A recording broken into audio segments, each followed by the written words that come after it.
flimkien mal-kru ta' CVC Media nilqgħukom mill-Kolleġjata Bażilika ta' Marija Bambina fix-Xara Għawdex. Ir-raħal illi għandu fih wieħed mill-eqdem postijiet fid-dinja, it-tempji megalitiċi tal-ġigantija. Ir-raħal pittoresk illi bix-xhieni spettakolari tiegħu jgħaxxa il-ħafna Maltin u Għawdxin illi jżuruh matul is-sena.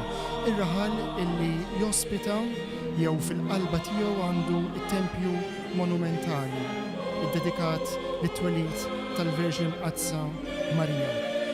Ninsabu ftit ta' sigħat biss il-bogħod mit-8 ta' Settembru, il-jum għażiż tat-twelid ta' Marija. Il-Knisja tiċċelebra it-twelid ta' Siedna Ġesu Kristu b'solennità kbira.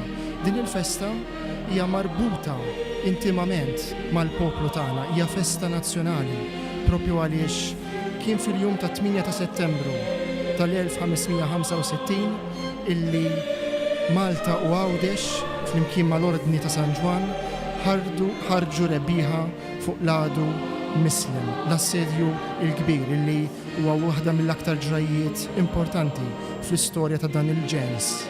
Mill-ġdid kien propju it-8 ta' Settembru tal-1943 illi jimmarka it-tmiem ta' snin mill-aktar kiefra għal-poplu tagħna, is-snin tat-tieni Gwerra Dinjija, meta il-qawwiet Taljani qalbu il-naħa u minflok kienu għedewwa tagħna saru alleati magħna, jew aħjar mal-Imperu Ingliż f'dik il-gwerra hekk kbira li jimmarkat is-seklu ieħor. Żewġ ġrajiet ta' rebħa illi il-poplu tagħna bil-fidi kbira tiegħu attribwihom lill-Omna, il-Verġni Marija. Tassew illi Marija matul is-sekli waqfet ma' dan il-poplu illi ħabba, illi jozza, illi bniela tempji mill-isbaħ, kif huwa xhieda dan il-ġmiel ta' tempju hawnhekk fil-parroċċa tax-Xara. Tistgħu tisimgħu diġà fl-isfond il-mużika tal-kor Voċi Angelike taħt id-direzzjoni ta' Grace Vella Refalo, illi akkumpanjati fuq l-organi minn Joseph Camilleri flimkien mal-Cordia String Quartet se jkunu qegħdin janimaw din il-liturġija tal-lejla. Qed nisimgħu fil-fatt mill-pinna mużikali tal-mibki maestro Nazzareno Refalo l-innu lil Marija Bambina minsuġ fil-kitba mill-kanonku Ġiljan Refalo Rapa. It-tnejn li huma uliet din il-parroċċa, din il-lokalità tax-Xara. Il-lejla propju minn din il-Knisja tax-Xara, mill-Knisja Parrokjali ta' Marija Bambina, se nwaslulkom qudiesa illi se titmexxa mill-eċċellenza tiegħu Monsinjur Anton Tewma u wkoll bin din il-parroċċa tax-Xara, propju mhux biss fl-okkażjoni ta' lejla din is-solennità, imma sabiex titfakkar din il-festa nazzjonali. U fil-fatt kif diġà qegħdin taraw fuq l-screens tat-televiżjoni tagħkom intom illi tinsabu maqudin magħna għal din l-okkażjoni huma preżenti bosta awtoritajiet ċivili.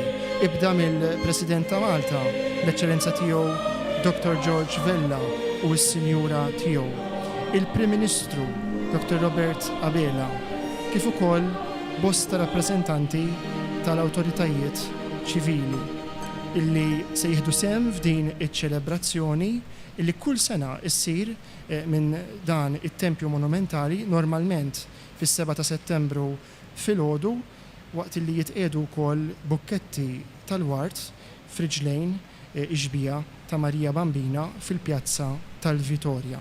Kollox jgħajjat rebħa, kollox jgħajjat vittorja f'dawn is-sigħat, f'dan il-jum għażiż għall-poplu tagħna, jum li huwa immortalizzat fil-kodba tal-istorja, fil-pinna tal-poeti u l-letterati tagħna.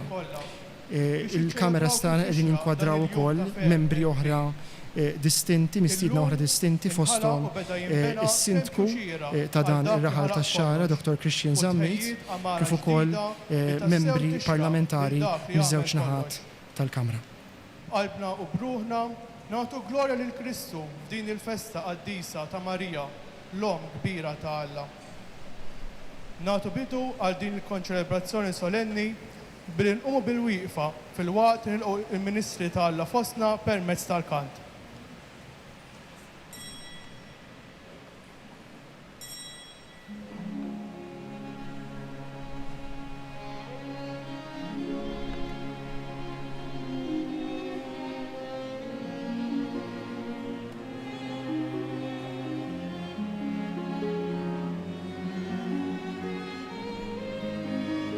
Il-kor il-lejla se jkun qiegħed jinterpreta l-Qudiesa Missa Sancti Josefi Calasanti ta' Oreste Ravanello, waqt illi se nisimgħu wkoll l-interpretazzjoni ta' bosta għennijiet fosthom uħud ta' Monsignor Marco Frisina illi se jkanta l-kor bis-sem tas-solisti.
F'isem tal-Missier u tal-Iben u tal-Ispirtu Santu. Amen. Il-grazzja ta' Sidna Ġesu Kristu, l-imħabba ta' Alla u l-għaqda fl-Ispirtu Santu tkun ma'kom il-koll. Eccellenza, President ta' Malta, Sinjura Bella, Onorevoli Prim Ministru, Speaker tal-Kamra tal-Parlament, Onorevoli Ministri, Sinjuri Distinti, ħuti fis-saċerdozzju, eżis insara. Inġbarna flimkien il-lejla biex niċċelebraw il-fidi tagħna.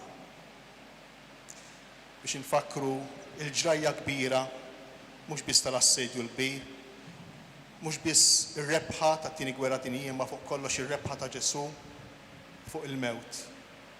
Għax kieku l-istorja kollha ma tagħmilx sens, kieku qegħdin hawn għal xejn.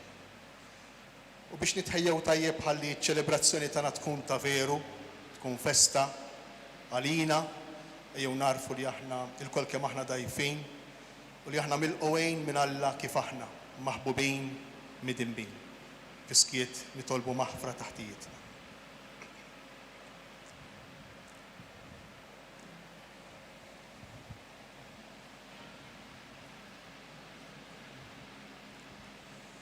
Nitolbu maħfra lill-Alla u lil xulxin. Nistqar l-Alla li jista' kollox u lilkom ħuti li jiena dnibt ħafna bil-ħsieb, bil-kliem, bil-emin, billi ħallejt dmirijieti, ħtija tiegħi, bl-ikbar ħtija tiegħi.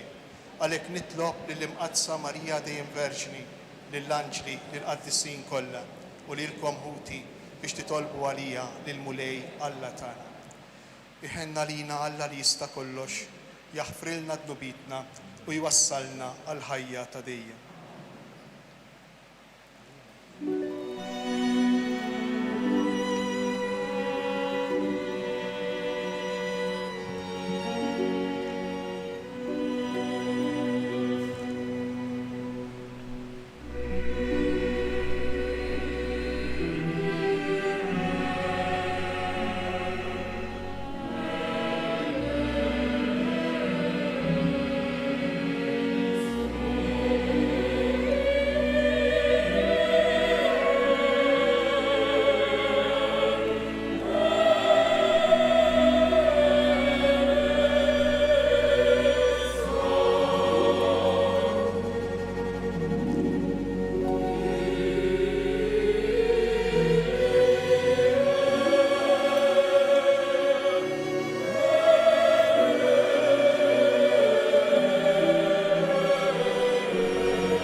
Gloria in excelsis Deo.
Nitolbu.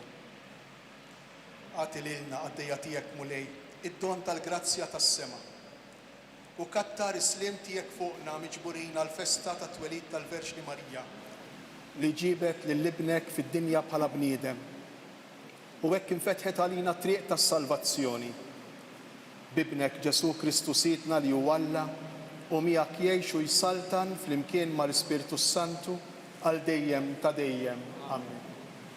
Profeta Mikeja iħabbar li mill-fdal konvertit ta' Izrael kellu joħroġ il-Messija minn Betlehem. Nisimgħu.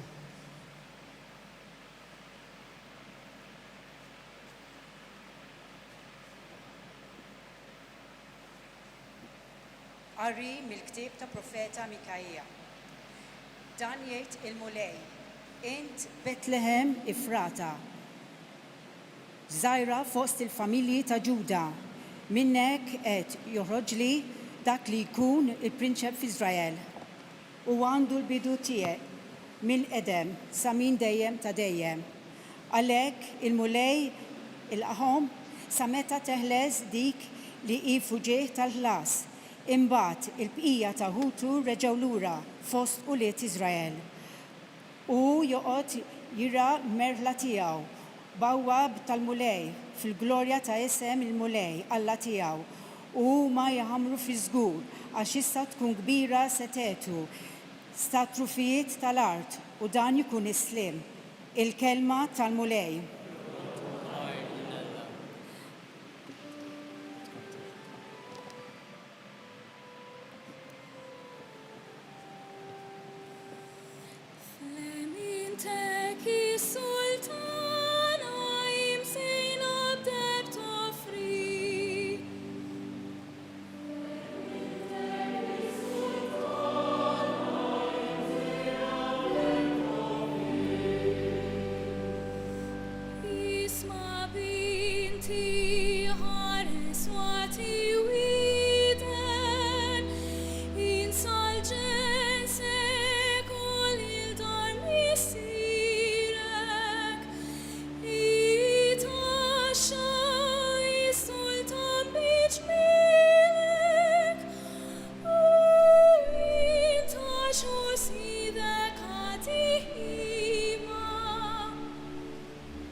l-istess imħabba jidħol għalina għax il-ħarsa tiegħu tinfet il-qlub u jaf x'inhi x-xewqa tal-Ispirtu. Nisimgħu. Tieni lezzjoni, qari mill-littra ta' San Pawl Apostlu lir-Rumani. Puti, aħna nafu li Alla ma dawk li jħobbuh, ma dawk li huma msejħin skont il-providenza tiegħu, f'kollox jaħdem id fit għal ġid tagħhom. Għax lil dawk li hu arafhom mill-bidu, jippredestinawhom ukoll biex jieħdu s-sura fuq ix-xbija ta' ibnu. Ħalli dan ikun il-kbir fost ħafna aħwa. Lil dawk li predestinawhom sejħilhom ukoll. Lil dawk li sejħilhom iġġustifikawhom ukoll. Lil dawk li mbagħad iġġustifikawhom igglorifikawhom ukoll. Il-kelma tal-mulej. Wara li jagħtina l-antenati ta' Sidna Ġesu Kristu, l-Evanġelista San Mattew jirrakkonta t-twelid ta' Ġesu li seħ bis-seta u bil-qawwa tal-Ispirtu Santu Alla. Inqumu bil-wieqfa għax-xandira tal-Evanġelju permezz tal-kant tal-Alleluja.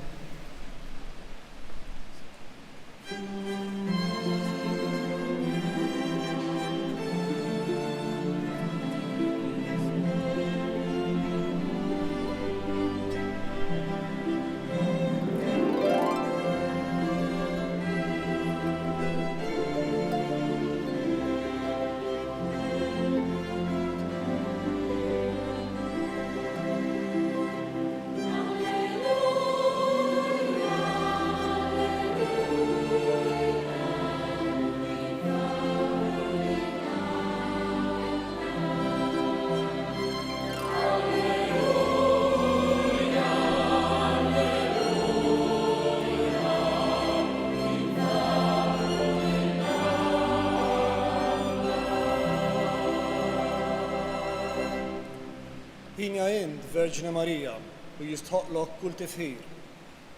Minnek twilek Kristu, Alla tagħna, ix-xemx ta' ġustizzja.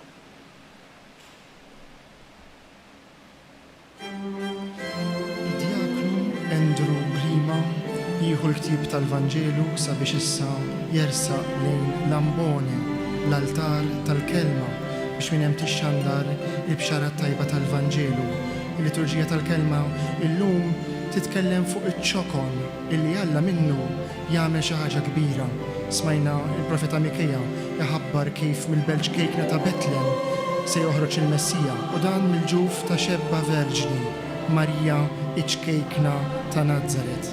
U issa fil-Vanġelu se nisimgħu dak ir-rakkont sabiħ mill-bidu tal-Vanġelu ta' Mattew li jagħtina il-ġeneoloġija, l-arblu tar-razza ta' Ġesu.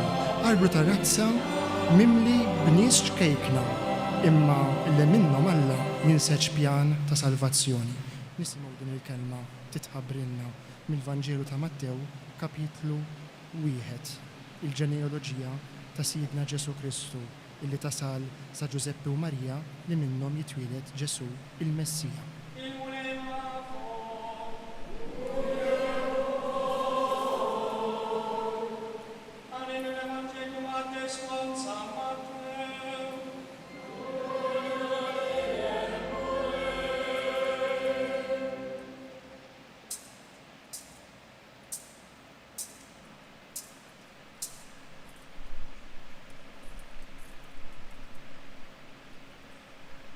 Ktib in-nisel ta' Ġesu Kristu bin David bin Abraham. Abraham nissel il-Izak, Izak nissel il-Ġakob, Ġakob nissel il-Ġuda u l-Ħutu, Ġuda nissel il-Fares u l-Żarah minn Tamar, Fares nissel il-Hesron, Hesron nissel il-Aram, Aram nissel il-Aminadab, Aminadab nissel il-Naħson, Naħson nissel il-Salmon, Salmon nissel il-Boz mir Rahab, Boz nissel il-Obed mir Rut, Obed nissel il-Ġessi, Ġessi nissel il-Sultan David, David nissel il-Salamun mill-mara ta' Urija, Salamun nissel il-Robam, Robam nissel il-Abija, Abija nissel il-Asa, Asa nissel il-Ġosafat, Ġosafat nissel il-Ġotam, Ġotam nissel il-Ahas, Ahas nissel il-Hesekija, Hesekija nissel il-Manassi, Manassi nissel il-Amon, Amon nissel il-Ġosija, Ġosija nissel il-Ġekonija u l-Ħutu, kien żmien l-eżilju f'Babel. Wara l-eżilju f'Babel, Ġekonija nissel il-Salatjel, Salatjel nissel il-Zorobabel, Zorobabel nissel il-Abihud, Abihud nissel il-Eljakim, Eljakim nissel il-Azor, Azor nissel il-Sadok, Sadok nissel il-Akim, Akim nissel il-Elihud, Elihud nissel il-Elazar, Elazar nissel il-Mattan, Mattan nissel il-Ġakob, Ġakob nissel il-Ġuseppi, ir-raġel ta' Marija, li minna twiela Ġesu li jsejħulu l-Messija. It-tnissij ta' Ġesu l-Messija sar hekk. Ommu Marija wara talset ma' Ġuseppi qabel ma morru joqogħdu flimkien sarethom bil-ħidma tal-Ispirtu Santu. Żewġ Ġuseppi li kien raġel ġust ma rridx ixandara quddiem kulħadd u għalhekk għamel il-ħsieb li jibgħatha bil-moħħbi tan-nies. Meta kien għadu qed jaħsibha, derlu anġu tal-mulej fil-ħolm u qallu: Ġuseppi bin David, xella tibża tieħu lil Marja b'martek għax dak li tnissel fija ġej mill-Ispirtu Santu. I ikolla iben u inti semmih Ġesu għax hu jsalva l-poplu tiegħu minn tnubietom. Dan kollu ġara biex iseħħ dak li kien qal il-mulej permezz tal-profeta meta qal: Ara, ix-xebba tnissel u jkollha iben u jsemmuh Emanuel li bil-sinna jfisser Alla mana. Il-kelma tal-mulej.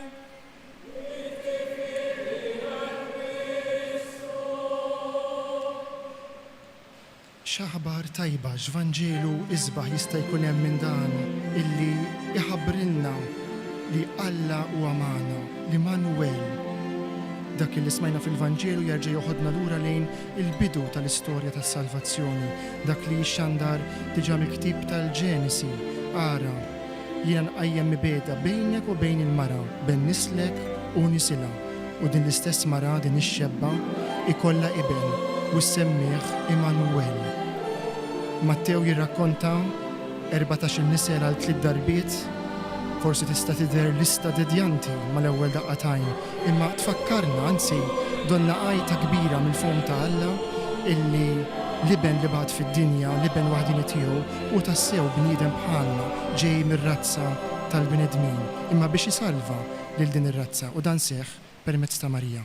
Nisimgħu l-omelija ta' Monsis Off. Sabiħa l-okkażjoni tal-lejla. Inġbarna flimkien biex nfakru rebħiet.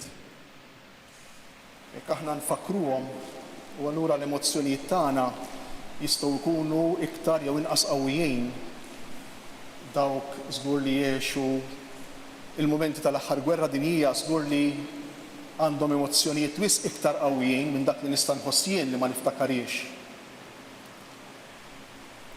Qegħdin infakru llum ir-rebħa tal-assedju l-kbir tal-1565. Infakru wkoll it-tluq tal-Franċiżi fl-ewwel ġranet ta' dan ix-xahar tax-xahar ta' Settembru. U nfakru wkoll l-armistizzju u xekk it-tluq tal-Italja mit-tieni gwerra dinjija fl-1943.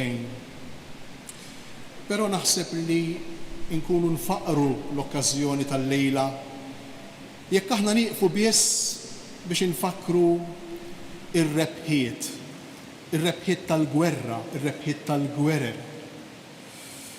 Ek jiena naħseb li ma nkunux naqraw bl-għajnejn tal-Vanġelu jekk iqumu fina emozzjonijiet qawwijin kontra t-torok, kontra l-Mislem. Jew jekk iqumu fina emozzjonijiet qawwijin kontra dawk li b'xi mod għamlulna l-ħsara fit-tieni gwerra dinjija. U allura biex tagħmel aktar sens din iċ-ċelebrazzjoni tal-lejla, jiena naħseb li rridu l-kol kemm aħna niċċelebraw ir-rebħa l-kbira tal-fidi. U r-rebħa l-kbira tal-fidi hija rebħa mċabsa bid-demm, hija rebħa maġuna bl-imħabba, mhux bil-poter, mhux bl-aggressività, imma hija rebħa maġuna u mħalta bil-qadi, imħalta bil-ħmieċ ta' jdejn li jippruvaw jgħinu, li jippruvaw iħobbu.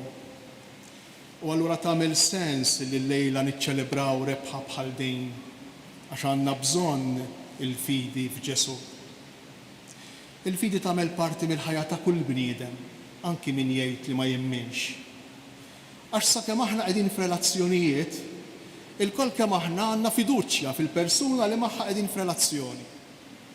U jekk hemm fiduċja hija kelma oħra differenti minn fidi.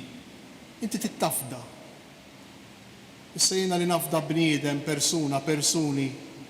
Is-Salm jgħidilna li llum hawn u għada mhumiex. Kemm iktar għandi nafda lis-Sinjur lil mulej Alla tiegħi illi li l-ħin kollu kontinwament jagħti lilu nnifsu lili. Mhux darba ħalaqni u għamilni, imma llum issa qiegħed jagħti lilu nnifsu lili biex jien int inkunu nistgħu neżistu. Il-Vanġelu tal-lum mimli bl-ismijiet. U forsi għal uħud minna ma jagħmilx sens. Imma huwa Vanġelu sabiħ ħafna, ma ninsewx li huwa l-introduzzjoni l-bidu tal-Vanġelu ta' San Mattew. U inti meta tibda tikteb ktieb tipprova u xek taqbad l-attenzjoni fl-ewwel paġni ta' dak il-ktieb, allura tipprova tkun kemm jista' jkun interessanti. Imma x'hemm interessanti f'dawn l-ismijiet kollha wieħed wara l-ieħor? Hemm ħafna affarijiet interessanti. Li joddu għalija, joddu għalik, joddu għalina l-lejla biex inkomplu nagħmlu l-festa tal-fidi.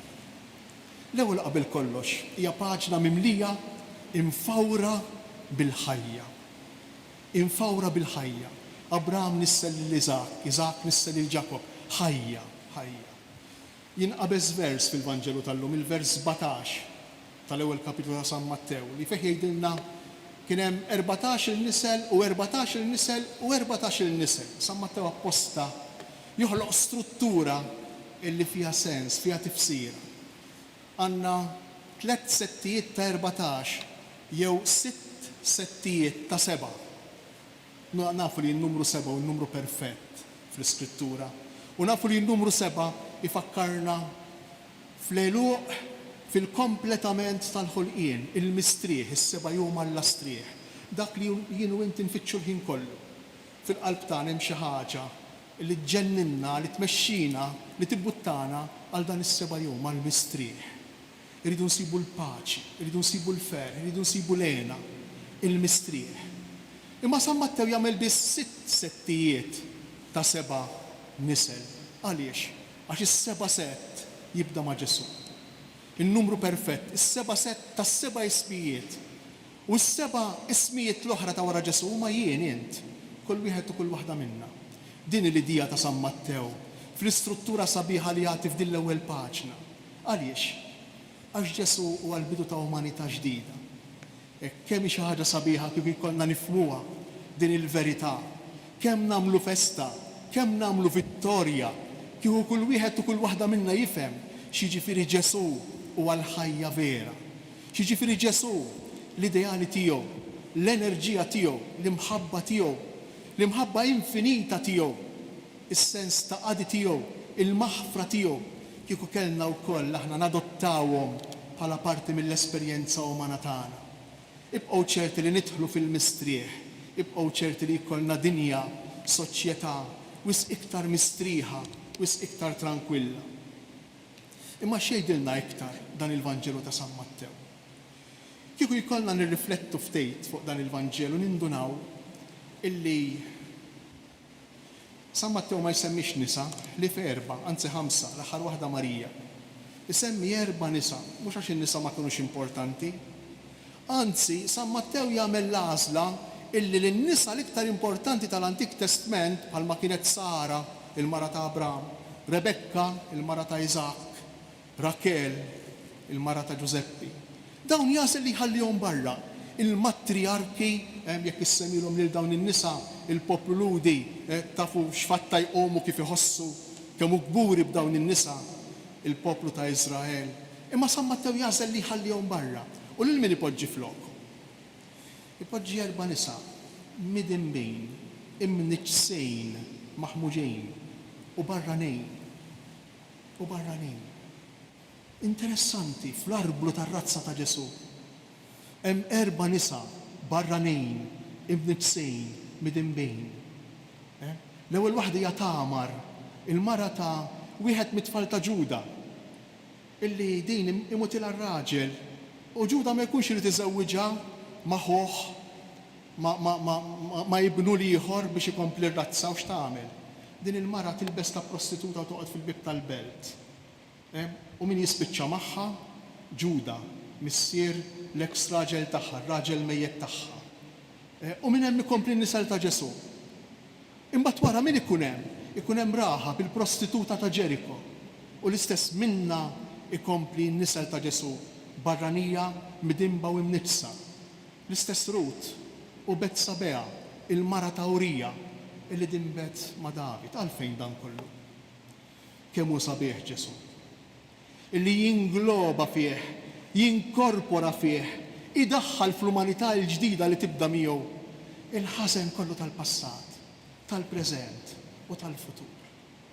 Alla ma jibżax mill-ħażen, Alla ma jibżax mit-tnub, Alla ma jbijeċ il-midneb, Alla u allerġiku għall-ipokrita. Għal min jaħseb li ju tajjeb u fil-fatt mhux, Alla u allerġiku għal min għandu faċċa doppja, għal min jilaba tat-tajjeb, Alla u allerġiku għal min jilab play, għal min ma jgħix l-umanità tiegħu kif inhi bid-djufija tagħha. U allura x'ma nagħmlux vittorja, jien u int.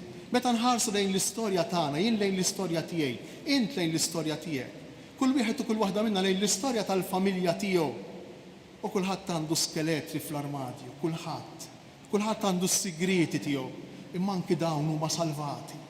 Anki dawn huma maħruqin, huma maħkubin mill-imħabba ta' Ġesu, mill-maħfra ta' Ġesu.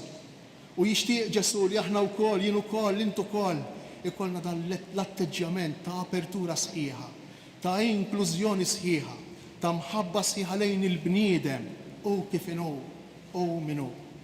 X'ma jkunx ħieles, x'ma jiċċelebrax vittorja il-bniedem li għandu lil Ġesu. Il-bniedem li jemmen f'Ġesu b'dan il-mod, b'mod prattiku, b'mod konkret. Imma mhux biss serba nisa midinbejn barranin u imnitsin, imma għandna wkoll rejiet korrotti, slaten li jagħmlu ħerba. Aħna qegħdin infakru l-assedi u xek ta' Malta. L-istudjużi jgħidulna li f'din il-ġenealoġija biss min jaf qabel u min jaf wara, Ġerusalem weqgħet 23 darba l-belt ta' Ġerusalem. 23 darba ġiet assedjata, mirbuħa u mkissra Ġerusalem. U tistgħu taħsbu mhux dejjem kien mertu tal-barrani, mhux dejjem kien mertu ta' min irid jirbaħ il-belt. Imma ġieli anke l-istess Laten m'għandniex ħin biex noqogħdu nsemmu l-istorja. Anke l-istess Laten labuha lill-belt. Interessanti għax Ġesu għandu post anki għal dawn. Ġesu għandu wisa anki għal dawn. Anzi, is-saltna tiegħu ta' mħabba ta' paċi, is-saltna tiegħu ta' maħfra tingloba lil kulħadd, lil kull persuna. U Alla ħares qatt xi bniedem u minnu iħossu barrani għal din il-loġika, għal din id-dinamika. Alla ħares aħna l-komunità li temmen, il-Knisja, tazzarda b'xi mod, teskludi jew tbarri lil xi ħadd, għax mhux il-ħsieb żgur tal-li mallem tagħha Ġesu. X'ma niċċelebrawx il-festa tal-lum, x'ma niċċelebrawx il-fidi tagħna. Alla jsalva lil bniedem.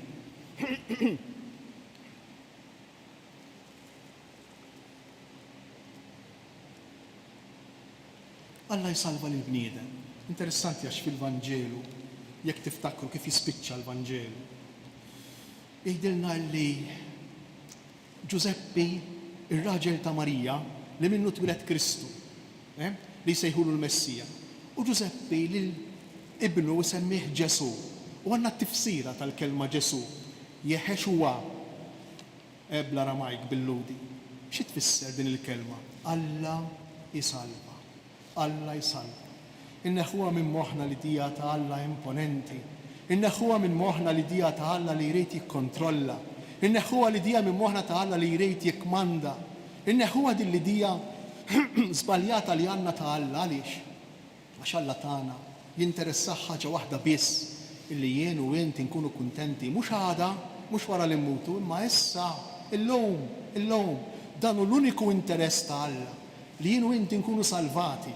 U tant jixtieq din li jkompli San Mattew biex isseħħ il-profeta, biex isseħħ il-kliem tal-profeta Iżajija illi qal ikun jissejjaħ Immanuel li bil-sinna jfisser Alla magħna. Alla huwa magħna. Il-Vanġelu ta' San Mattew huwa l-Vanġelu ta' Alla magħna. Alla li mhux imbiet minna.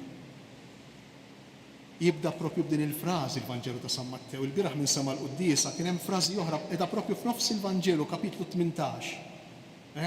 Jiena magħkom, skużawni, fejn hemm 2 jew 3 miġburin f'ismi jien qiegħed f'nofs. U jispiċċa l-Vanġelu f'kapitlu 28 bil-vers jiena magħkom dejjem sal-aħħar ta' żmien. Il-Vanġelu ta' Alla magħna, Alla qiegħed magħna. Alla qiegħed magħna mhux biex jikkundannana, Alla qiegħed magħna biex isalvana. U allura ikun għajb għalina jekk aħna ma napprofittawx minn dawn id-doni, jekk aħna ma niċċelebrawx din it-tip ta' vittorja, din it-tip ta' rebħa. Ir-rebħa ta' missirijietna għaddiet iwa aħna qegħdin ingawdu il-frott ta' dak li batew huma tas-sakrifiċċji tagħhom. Però ejjew nożżuha din il-fidi tagħna, ejjew nożżuha din il-fiduċja tagħna. Ejjew ma nħalluhiex bħala xi ħaġa akkademika, sfortunatament, iktar ma jgħaddi żmien, iktar qiegħda tispiċċa idea tal-iskola r-reliġjon, lezzjoni tal-iskola, kważi kważi tiddependi mill-professjoni, mill-kapaċità professjonali ta' min jgħallimha, u mhux iktar mill-identità, mill-personalità ta' min jaħdem fis-settur tal-edukazzjoni. Ejjew noqogħdu ftit attenti biex ma nirriduċewx il-persuna umana għal dak li taf. Għax inkun qegħdin niżbaljaw.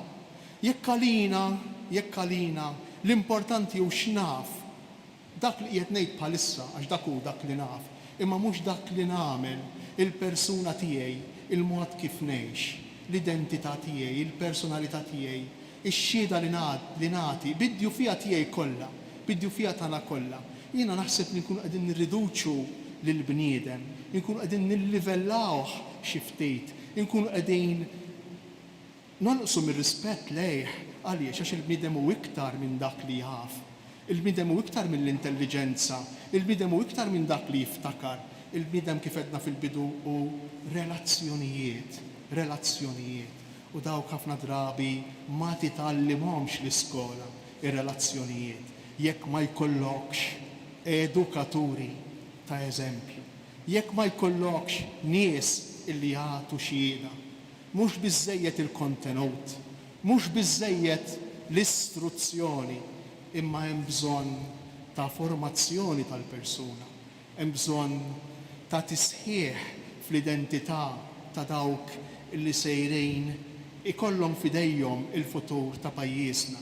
Hemm bżonn tisħiħ fl-identità tagħhom u dan jista' jseħħ biss permezz ta' relazzjonijiet awtentiċi li ħafna drabi sfortunatament qegħdin jiġu nieqsa anki fil-bejta primarja li hija l-familja li għad-dar. Ejjew nitolbu lil Mulej Ġesu li jrid isalvana biex inħalluh isalvana. San Pawl u nispiċċa bija għandu espressjoni sabiħa f'waħda mill-litri tiegħu jgħid ħallu lill-Alla. Iħabbibkom miegħu, ħallu lill-Alla jagħtikom li tagħmlu esperjenza tal-imħabba tiegħu. Jekk jiena tiġini f'moħħi dik l-om li min jaf kemm il-darba ltqajt magħhom hekk fl-esperjenza tiegħi, dik l-om tibki.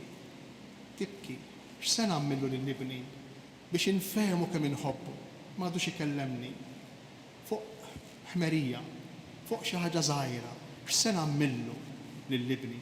U jiena nistħajjel lill-Alla l-Missier li jdur lejna, imma mhux għalih għax huma jonqsu xejn imma lija.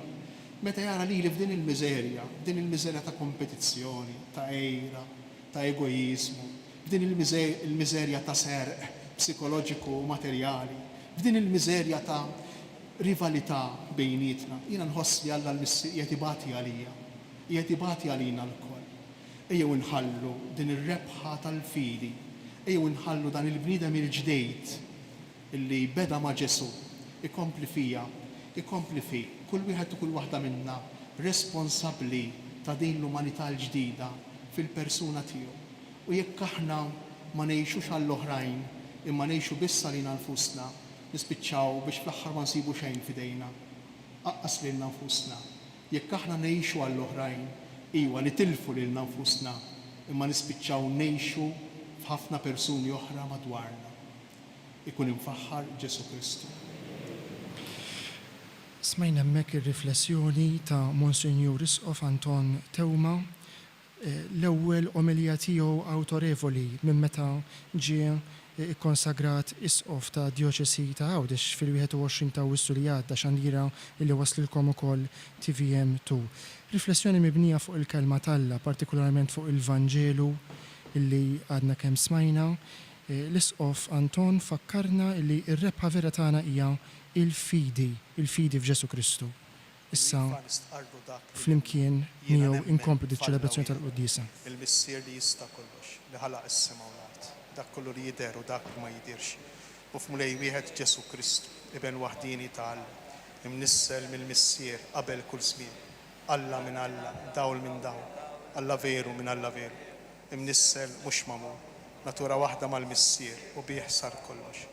Niżel mismewiet għalina l-bnedmin u għal-fidwa tagħna u ħal-ġisem bis-seta tal-Ispirtu Santu minn Marja Verġni u sar bniedem. Salbuh għalina, bata taħt Ponzu Pilatu, mietu difnu. Fit-tielet jum għamil li mwiet skont il-kodba mqazza u tela s-sema. Qiegħed fuq il-lemin tal-missier. Għandu jerġa' jiġi bil-glorja biex jagħmel ħaq mill-ħajjin u mill-mejtin. Is-saltna tiegħu ma jkollix tmiem u fl-Ispirtu Santu mulej li jagħti l-ħajja li ġej mill-missier u mill-liben li hu meqjum imweġġaħ flimkien mal-missier u mal-liben u li tkellem f'hom il-profeti fi knisja waħda qaddisa, kattolika, apostolika, mistqarma mudija waħda għal maħfra ta' dnubiet, mistenna l-qawma mill-imwiet u l-ħajja ta' żmien li ġej. Amen. Ejjew nifirħu l-lowm fil-mulej għax dera ġdida deret fid-dinja, twildet il-Verġni Marija. U d-dinja kollha tifraħ għax dawl ġdejt der fuq ix-xefaq tad-dinja u l-ħolqien kollu reġa' għażbuħija li kellu fil-bidu. Nirrispondu flimkien tidħol għalina quddiemek mulej Marija Bambina mimlija bil-grazzja. Marija Bambina mimlija bil-grazzja.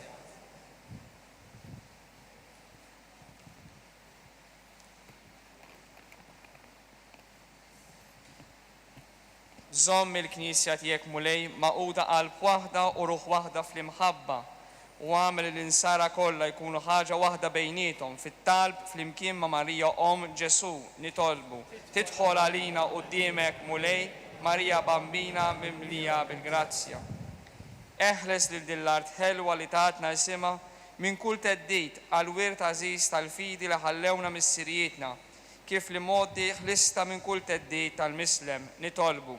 Tidħol għalina quddiemek mulej Marija Bambina mimlija bil-grazzja. Għamel li ħodna l-mejtin kollha bl-interċessjoni tal-Verġni Marija jidħlu fil-għena ta' dejjem mal-qtajja tal-qaddisin u l-anġli tiegħek nitolbu. Tidħol għalina quddiemek mulej Marija Bambina mimlija bil-grazzja. Żomm sħiħa fostna t-tama fl-għajnun tal-Verġni Marija fit-tiġrib kollu li jista' jiġi fuqna biex bħal missirietna nemnu li qatt mhux se tonqos fil-ħtiġijiet kollha tagħna nitolbu. Tidħol għalina quddiemek mulej Marija Bambina mimlija bil-grazzja. Għati lilna li llum qed nifirħu bit-twelid tal-Verġni Marija, rebħa sħiħa fuq kull tiġrib tal-ħażin u fuq kull taħsir ta' dnub biex meta sejħinna niġu ngawduk għal dejjem fis-sema nitolbu. Tidħol għalina quddiemek mulej Marija Bambina mimlija bil-grazzja.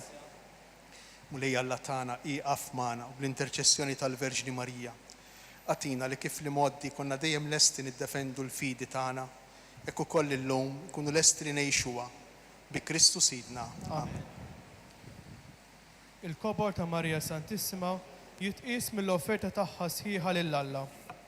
Nissieħbu llum ma' Omna Marija Bambina biex noffru lilna nfusna f'kull waqt li nagħmlu l-offerta għal dan is-sagrifiċċju qaddis.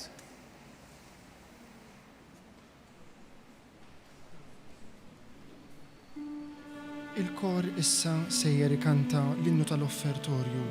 Ave mundi spes, Ave, Tama, tad-dinja, mużika ta' Monsignor Marco Frizina. Nfakkar illi flimkien mal-kor qegħdin ikantaw is-sopran Marita Vella, kif ukoll solisti oħrajn.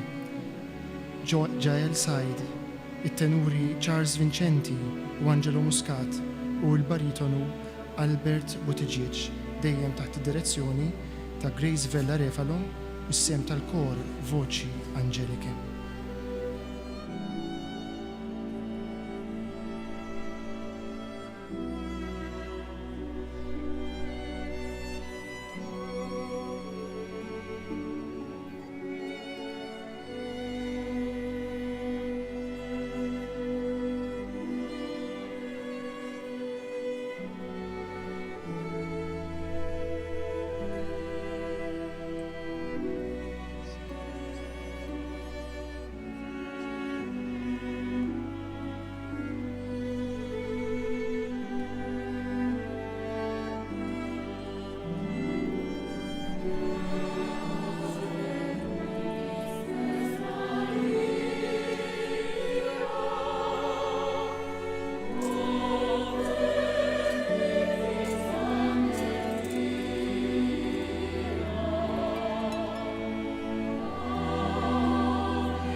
Nitolbu ħuti biex is-sagrifiċċju tiegħi u tagħkom ikun joġob l-Alla l-Missier li jista' kollox.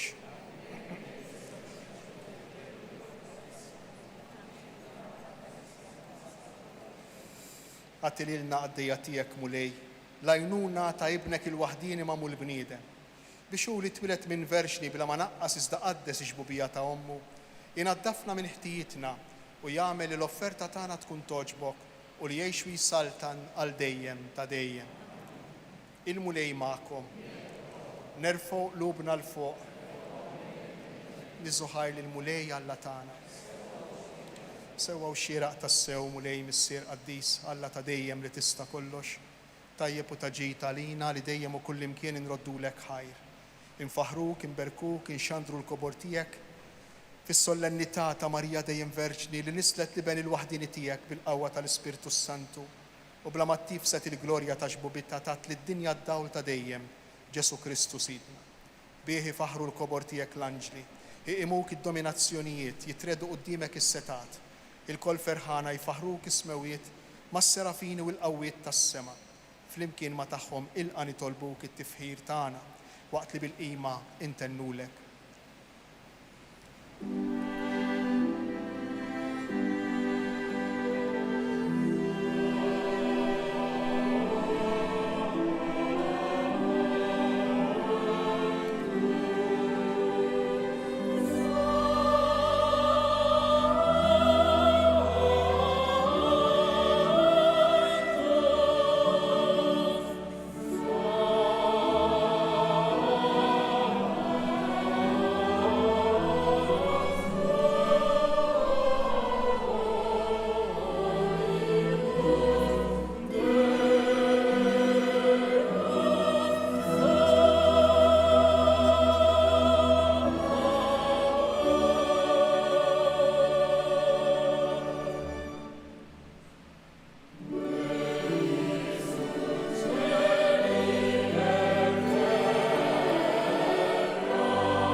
tassew int mulej, inti lajn ta' kull qudusija.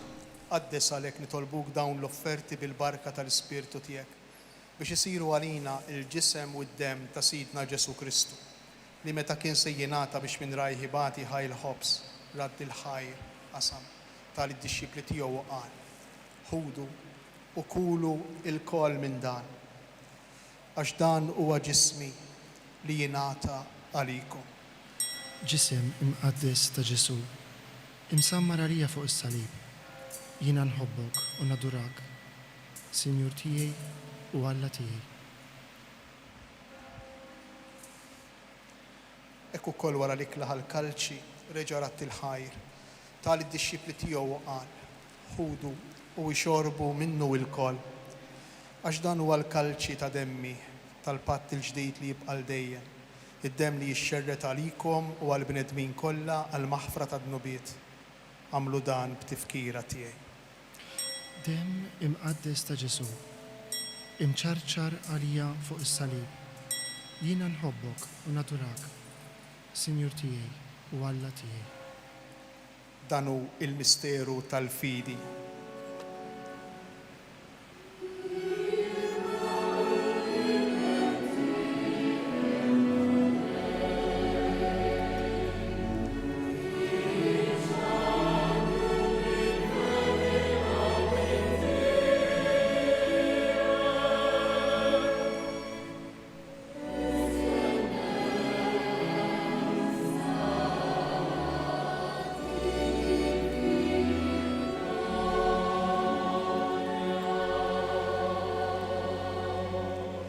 Għalhekk aħna u nagħmlu dan b'tifkira tal-mewt u l-qawmien ta' Sidna Ġesu Kristu. Nofrulek mulej il-ħobs tal-ħajja u l-kalċi tas-salvazzjoni. U nroddulek ħajra xogħġbok tilqana hawn quddiemek biex naqduk. U miċ-ċokontana nitolbu li l-Ispirtu Santu jaqadna f'ġisem wieħed lilna li nieħdu sehem mill-ġisem u d-demm ta' Kristu. Ftakar mulej fil-Knisja tiegħek imxerda mad-dinja kollha. Wettaqa fl-imħabba mal-Papa Franġisku, l-Isqof tagħna Anton u l-Ministri tiegħek kollha. Ftakar ukoll fħutna li raqdu bit-tama tal-qawmien, partikolarment Ġorġina Merċieqa. Għamel li kif huma bil-Magħmudija mietu f'ibnek u bħal ibnek, hekk ukoll f'ibnek u bħal ibnek tirxox tal-ħajja. Ftakar ukoll fħutna li raqdu bit-tama tal-qawmien. Ftakar fil-mejtin kollha, daħħalhom quddiemek fid-dawl tas-sebt tiegħek. Ħenna lina il-koll nitolbuk, għati lilna wkoll il-wirt tal-ħajja ta' dejjem, mal-Verġin imqazza Alla Marija, ma' San Ġusepp, mal-Apostlu u l-Qaddisin kollha li għexu fil-ħbiberja tiegħek sa mill-bidu tad-dinja. Għamel li magħhom infaħruk, insebħuk b'Ġesu Kristu ibnek. Bi Kristu ma' Kristu u fi Kristu, jingħata lilek Alla missier li tista' kollox, flimkien mal-Ispiritu Santu, kull ġieħu glorja għal dejjem ta' dejjem.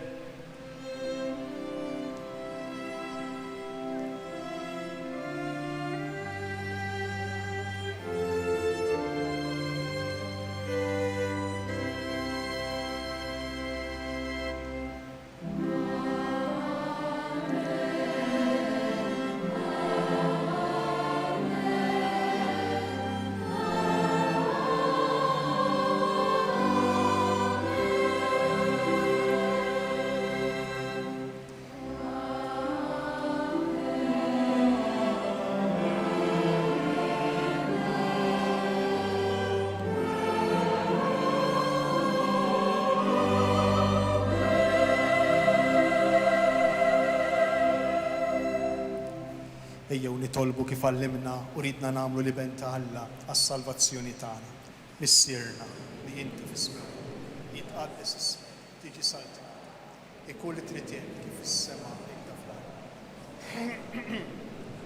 Aħfrilna l-numin, għalma naħfru lil min ħadd jarina, iddaħħalniex fit-tiġrin, iżda eħlisna. Eħlisna nitolbuk mulej minn kull deni, għatina fit-tieba u l-ħnina tiegħek il-paċi fi żmienna, biex inkunu ħilsa dejjem mid-dnub u imħarsa minn kull inkwiet. Aħna u nistennew u nittamaw lena u l-miġja tas-Salvatur tagħna Ġesu Kristu. Mulej Ġesu Kristu, li qed lill-apostli tiegħek inħallilkom isliem nagħtikom islim tiegħi, tħarix lejn dnubietna. Iżda ħares lejn il-fidi tal-Knisja tiegħek. Għatija sliem u laqda li jien trid fija, inti tgħix fis-saltan għal dejjem ta' dejjem. Il-paċi tal-mulej tkun dejjem magħkom. Għatu l-paċi lil xulxin.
Danu il-ħaruf talla, danu Ġesu li jerfa' fuq l-ħtija tagħna.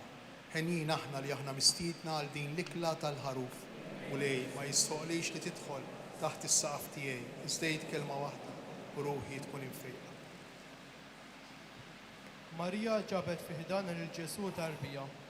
Għalhekk saret l-ewwel tabernaklu ħaj. Nersqu aħna wkoll biex nirċievu fina lil Ġesu fl-Ewkaristija. U bħal Marija nsiru xhieda ħajjin ta' Kristu fid-dinja. F'din il-qudiesa qegħdin irroddu ħajr lill-Alla għar-rebħa ta' żewġ assedji. Lill-Madonna nsejħula s-Sultana tal-Vittorji għaliex rebħitna fl-assedju l-kbir tal-Kavallieri ta' Malta u tal-Maltin kontra l-Ottomani. Rebħitna wkoll fi żmien it-tieni gwerra dinjija meta l-Italja ħalliet il-gwerra fl-1943. Imma hemm ġrajja li forsi tissemma inqas imma għandha rilevanza kbira għal żminijietna. Kien propju fit-8 ta' Settembru tal-1814 illi Malta u Għawdex ġew dikjarati ħilsa mill-marda qerrida tal-pesta illi ħallit vittmi wkoll hawnhekk fir-raħal tax-Xara.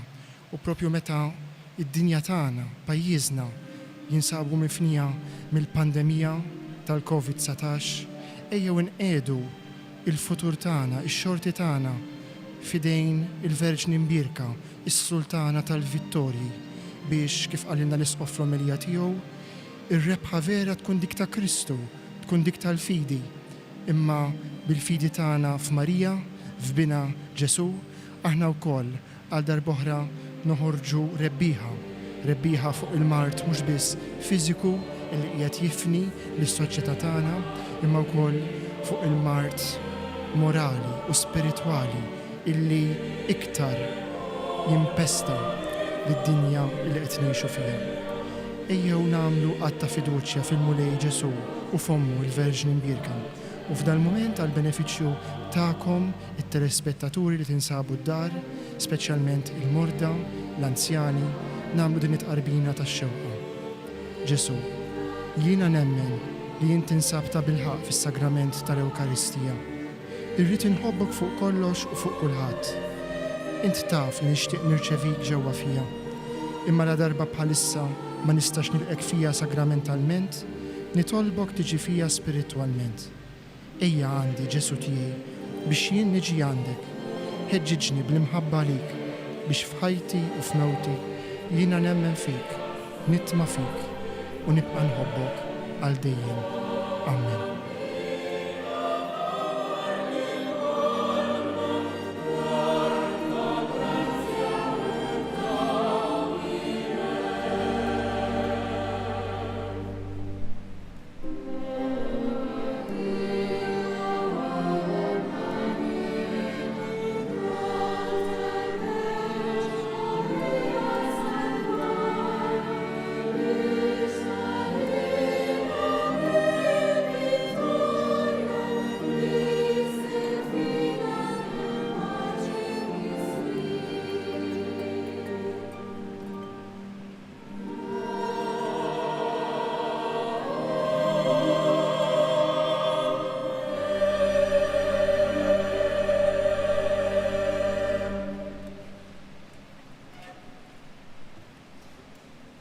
Il-kor hemmhekk għal darbohra mill-mużika ta' Marco Frezina kanta Slima lik Marija, l-Ave Marija tislima tal-Anġlu u allura talla nnifsu lil Ġesu, lil Marija, illi minna kellu jitwilet il-Messija Ġesu.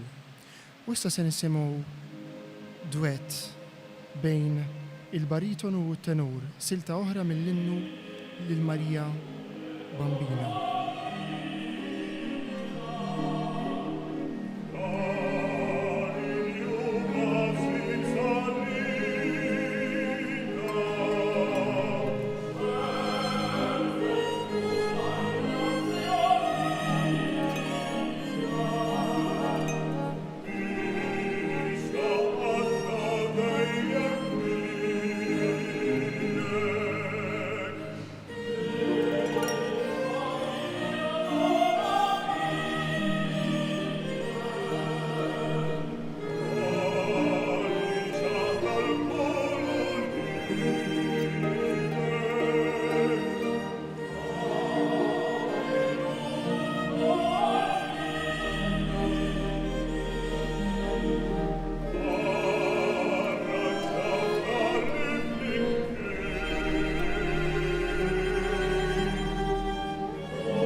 Dakinhar tar-rebħa tal-assedju fl-1565 propju fil-jum tal-Vitorja, il-poplu Malti flimkien mal-Gran Mastru de Vallet u il-bqija tal-Ordni kantaw innu tarat il-ħajr lill-Alla, it-Tedejum, biex jirroddu ħajr lil Marija u lil Bina Ġesu għar-rebħa li taw lill-poplu tagħna. Illum ukoll tant snin wara irroddulu ħajr.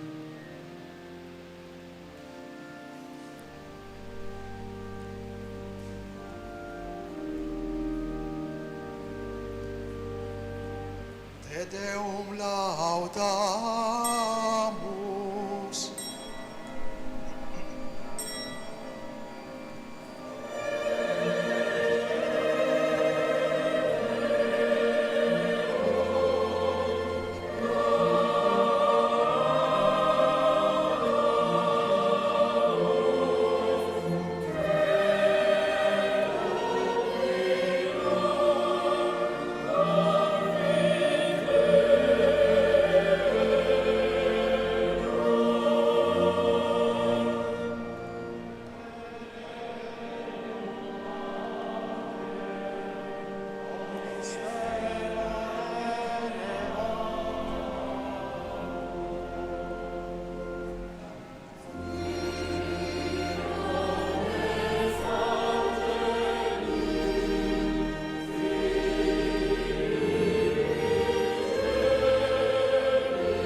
misericordia tua, Domine, super nos, quem ad modum speravimus in te.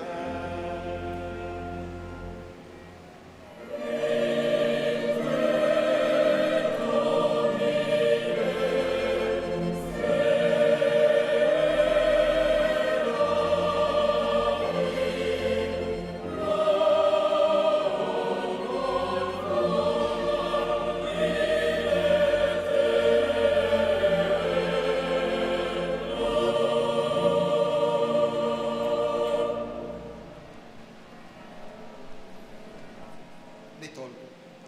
Tifraħ mulej il-Knisja tiegħek bil-misteri qaddisa li bihom inti ssaħħaħa u titenna bit-twelid tal-Verġni Mqazza Marija li mela d-dinja kollha bit-tama u biħserna għalina l-jum tas-salvazzjoni bi Kristu Sidna. Il-mulej magħkom.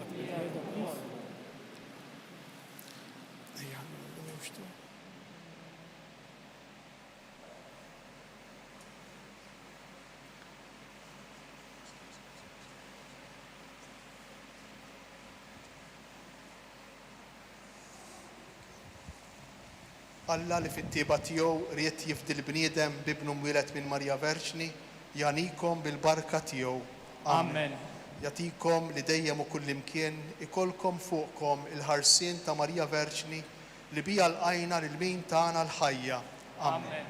Timtela ruħkom bil-ferħ u l-grazzja tas-sema intom li llum inġbartu bil-qima għall-festa ta' Alla Marija. Amen. Iberikkom Alla li jista' kollox, il-Missier, l-Iben u l-Ispirtu Santu. Amen.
F'dan il-jum ta' festa nazzjonali kantajna flimkien l-innu Malti, il-versi hekk sbieħ illi tagħna Dunkarn Bsajla, il-poeta nazzjonali, fuq mużika ta' Maestro Robert Sammut.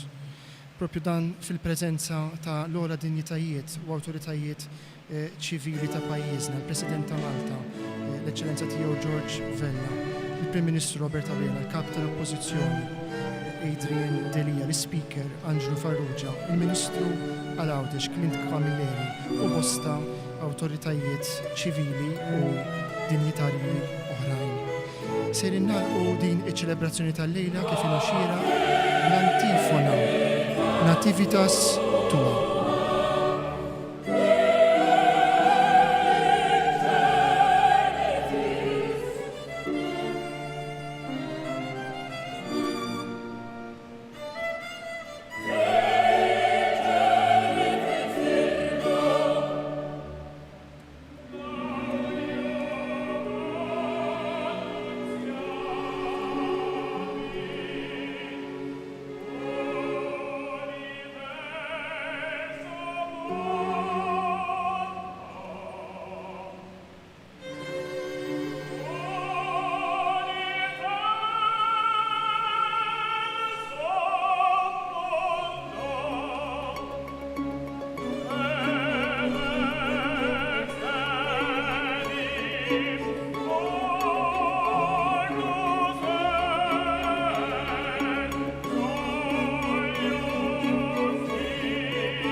twelid tiegħek u Verġni Alla, nissel ferħ fid-dinja kollha.